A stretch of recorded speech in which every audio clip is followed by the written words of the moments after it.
Sir ನೀವಾ? Sir ನಾವೇನೇ ತಪ್ಪು ಮಾಡಿದ್ರು ಕೂತು ಮಾತಾಡೋಣ ಸರ್. ಈಗಾಗಲೇ ಮನೆ ಮರ್ಯಾದೆ 3 ಕಾಸು ಹರಾಜಾಗಿದೆ.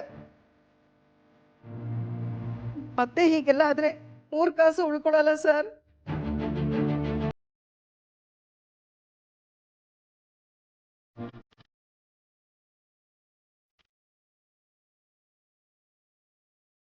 ಬರೀ 6 ಕಾಸು 3 ಕಾಸು ಯೋಚನೆ ಮಾಡೋದು ನಿಮಗೆ ಲಕ್ಷ ಕೋಟಿ ಆಸೆ ಹೇಗಿರಕ್ ಸಾಧ್ಯ? ಹೌದಪ್ಪ, ನಮ್ಗಂತ ಆಸೆ ಏನೂ ಇಲ್ಲ. ಅಂತ ಆಸೆ ಇಲ್ಲದೆ ಆ ಏಜೆ ಮನೆ ಸಂಬಂಧ ಬೆಳೆಸೋದಕ್ಕೆ ಹೋಗಿದ್ರಾ? ನಿಜ ಹೇಳಿ, ಆ ಏಜೆ ಮನೆಯವ್ರು ಕೊಟ್ಟು ಒಡವೆಗಳು ಬಟ್ಟೆಗಳು ದುಡ್ಡೆಲ್ಲ ಎಲ್ಲೇ? ಅಯ್ಯೋ ದೇವ್ರೆ, ನಾವು ಅದನ್ನೆಲ್ಲ ವಾಪಸ್ ಕೊಟ್ಬಿಟ್ಟಿದ್ದೀವಿ. ನಮ್ಮ ಯಜಮಾನ್ರೆ ಹೋಗಿ ವಾಪಸ್ ಕೊಟ್ಟಿದ್ದಾರೆ. ಹೌದಾ? ಎಲ್ಲ ಕೊಟ್ಟಿದ್ದೀರಾ? ಹಾ, ಒಂದ್ ಬಿಡಿಗಾಸು ಇಲ್ದಂಗೆ ಎಲ್ಲ ಕೊಟ್ಬಿಟ್ಟಿದ್ದಾರೆ.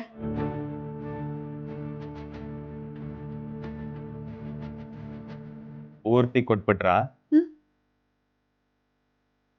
ಸದ್ಯ ಇಷ್ಟಾದ್ರೂ ಉಳ್ಕೋತಲ್ಲ.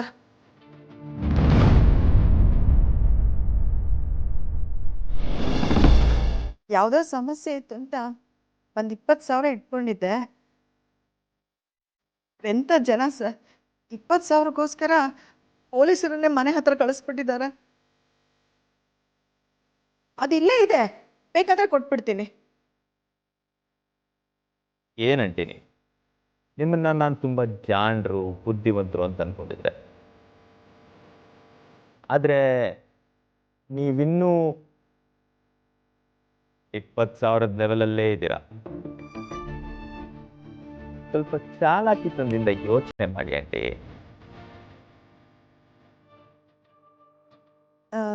ಹಾಗಾದ್ರೆ ಆ 20,000 ಕೊಟ್ಬಿಟ್ರೆ ನೀವು ನನ್ನನ್ನು ಅರೆಸ್ಟ್ ಮಾಡಲ್ವಾ? ಅದಕ್ಕೆ ಹೇಳೋದು ಮಿಡಲ್ ಕ್ಲಾಸ್ ಮೆಂಟಾಲಿಟಿ ಅಂತ.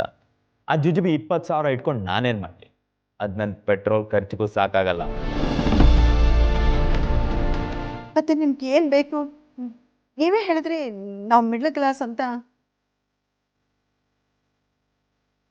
ನಮ್ಮಂತ ಮಿಡ್ಲ್ ಕ್ಲಾಸ್ ಜನ ನಿಮ್ಗೆ ಏನ್ ತಾನೇ ಕೊಡಕ್ಕಾಗತ್ತೆ ಸರ್?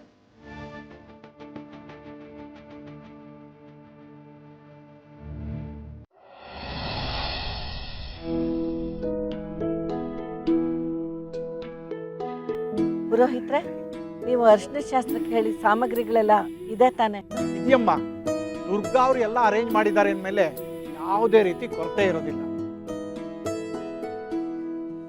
ಅಂದಹಾಗೆ ಗಂಡು ಹೆಣ್ಣನ್ನು ಕರೆಸಿ. ದುರ್ಗಾ, ಲಕ್ಷ್ಮೀ ಸರಸ್ವತಿ ಕರ್ಕೊಂಬರಕ್ ಹೋಗಿದ್ದಾರೆ ಆಂಟಿ.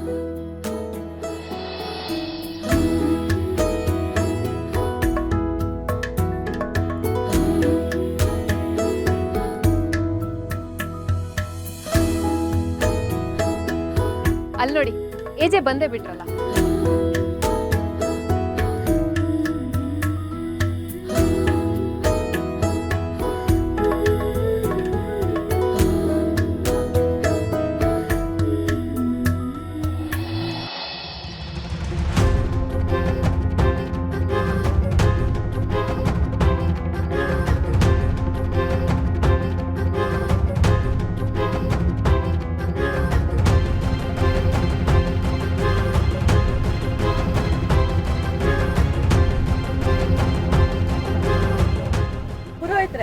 ಎಲ್ಲ ಬಂದಾಯ್ತಲ್ಲ, ಈಗಲಾದ್ರೂ ಅರ್ಶನ ಹಚ್ಬೋದಾ? ನಾನಂತೂ ಏಜಾಗಿ ಯಾವಾಗ ಅರ್ಶನ ಹಚ್ತೀನೋ ಅಂತ ಕಾಯ್ತಾ ಇದ್ದೀನಿ. ಇಲ್ಲ, ಹಚ್ಚೋ ಹಾಗಿಲ್ಲ.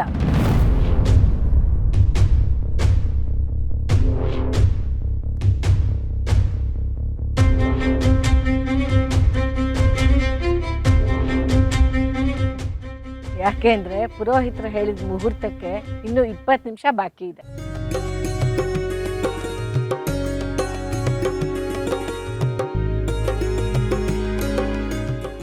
ಅಮ್ಮನವರು ಸರಿಯಾಗಿ ಹೇಳಿದ್ದಾರೆ, ಮುಹೂರ್ತಕ್ಕೆ ಇನ್ನೂ ಸಮಯ ಬಾಕಿ ಇದೆ.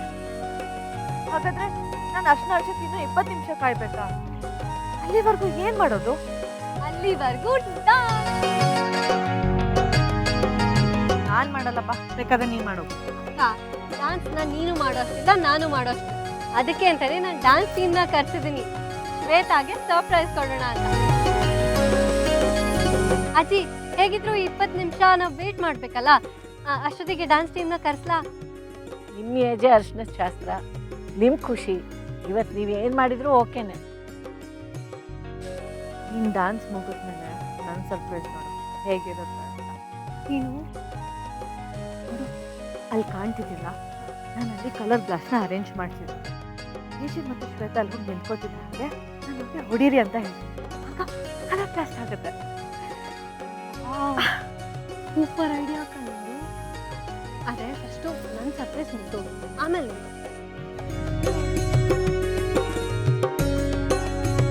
ಡಾನ್ಸ್ ಟೀಮ್ ಅವರೆಲ್ಲ ಎಲ್ಲ ಡಾನ್ಸರ್ಸ್ ಜೊತೆಗೆ ಮಂಟಪದ ಹತ್ರ ಬೇಗ ರೆಡಿಯಾಗಿ ಬನ್ನಿ.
ಸರು, ಏಜೆ ಮದ್ವೆಲಿ ಡ್ಯಾನ್ಸ್ ಮಾಡೋಕ್ಕೆ ಇವ್ರನ್ನ ದುಡ್ಡು ಕೊಟ್ಟು ಕರ್ಸಿದ್ಯಾ ಅಥವಾ ಫ್ರೀಯಾಗಿ ಬಂದು ಕುಣೀರಿ ಅಂತ ಹೇಳಿದ್ಯಾ?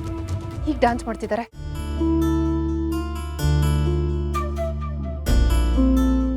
ಏನೇ ಸರು, ಏಜೆ ಅರ್ಶಿನ ಶಾಸ್ತ್ರದ ಖುಷಿಯಲ್ಲಿ ಅವ್ರಿಗೇನಾದ್ರೂ ನೈಟ್ ಪಾರ್ಟಿ ಕೊಡಿಸ್ತೀಯಾ?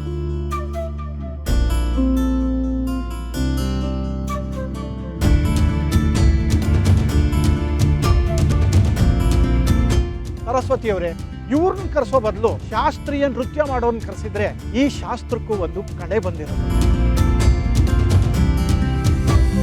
ಈಗ ಹೋಗಿ ಅವಳನ್ನ ತಡಿ, ನೋಡು ಜನ ಎಲ್ಲ ಹೆಂಗ್ ನಗ್ತಿದ್ದಾರೆ ಅಂತ. ಇವಳು ಹೆಜ್ಜೆ ಇಟ್ಟಾಗ ನೆಲ ಸೌದೋಗುತ್ತೆ ಅನ್ನೋ ಥರ ಬಂದಾಗಲೇ ನಾನು ಅನ್ಕೊಂಡೆ ಇವಳು ಡಬ್ಬ ಥರನೇ ಪರ್ಫಾರ್ಮ್ ಮಾಡ್ತಾಳೆ ಅಂತ.